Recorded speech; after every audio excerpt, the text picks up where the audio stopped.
What's going on, everyone, and how's it going? My name's Taikoru, and happy true Final Shape release day.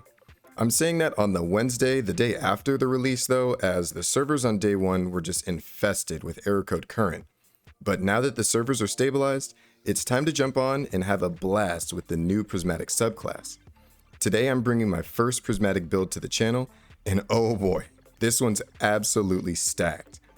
Now, firstly, I do want to shout out Esoterick's channel, as he was the first one I saw that posted this interaction, but I wanted to take it just one more step further, bringing mods, weapons, and everything together to just show you how powerful this build is.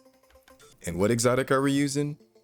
None other than Getaway Artist. Warlocks, it's time to dust this off, take it out the vault. The armor perk is Dynamic Duo. Convert your Arc Grenade into an Arc Soul and become amplified. The Arc Soul functions as an autonomous turret. Very, very simple. And now, the fun part, Prismatic. This is basically the newest addition to the Final Shape DLC, letting you combine aspects of other subclasses into one. As you can see, I've got Incinerator Snap, a Storm Grenade from Arc, and Feed the Void from Void. It's amazing, and I highly recommend checking this out if you can. But let's jump into this build. It'll be very, very obtainable too. At the beginning of the campaign and just a few missions in, you'll get access to what you need for this build.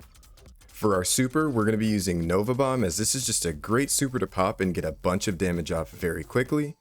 Phoenix Dive, Incinerator Snap, as well as Storm Grenade. This is the key, but it's available relatively early on in the Final Shape campaign if you're on Warlock, so this is key.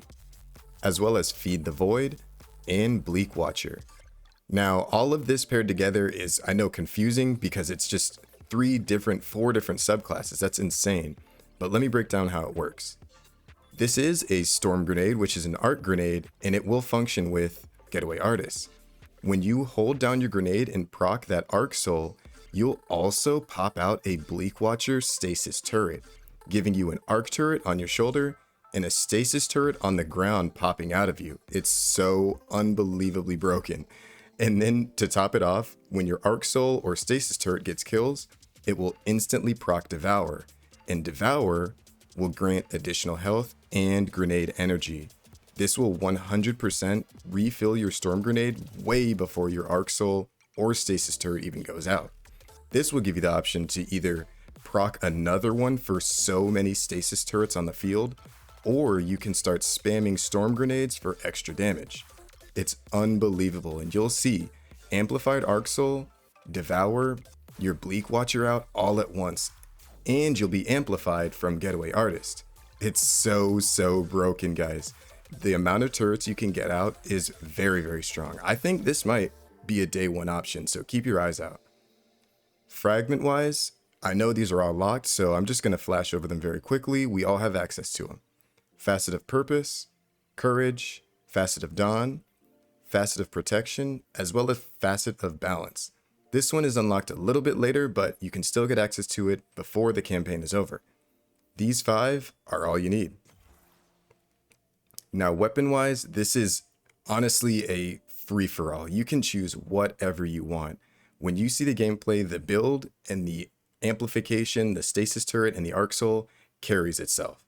Of course, I want to have some fun, so I'm pulling out Red Death to cure myself for even more survivability, giving this build truly everything it needs. Then, I'll be using an Apex Predator, of course, for that boss damage when I don't have a Storm Grenade or my super, and good old Mountaintop. Showing off the mods here, you can run through them if you want, just going all in on some Solar here, Solar Siphon, Resistance, as well as a Weapon Surge. Ladies and gentlemen, this build is absolutely cracked, and I know Warlock on Prismatic seemed a little weak, but thanks to some guys finding some interactions very early, and us YouTubers putting some builds together, I think Warlock on Prismatic is going to be just fine. If Arc Soul and Getaway Artist is anything to say for it, we're going to be fine, ladies and gentlemen. Check out this gameplay.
Oh my goodness, everyone. This build is absolutely nasty. Once you get that Devour and Amplified Arc Soul going, you can just spam those Storm Grenades or fill the entire arena with slowing stasis turrets. This build is 100% campaign viable and a build you might see on day 1 raid teams as well, so keep your eyes peeled. And another great part of the build is the weapons are completely up to you. I went with Red Death, but hey, slap on something like Centrifuge, and this might take it to the next level. Shout out, hey, we might need to cover this one soon. But again, everything you need is obtained super early on too. The Storm Grenade and Feed the Void and Bleak Watcher are obtained immediately. Very, very free. I highly recommend you try Getaway Artists and Storm Grenades to blow through that Legend campaign and get to some of these harder missions afterwards. Thank you all so much for getting to the end of the video and checking out my first Prismatic build on the new DLC. There are many more to come. So if you want to see them when they go live, click that bell icon and subscribe to the channel.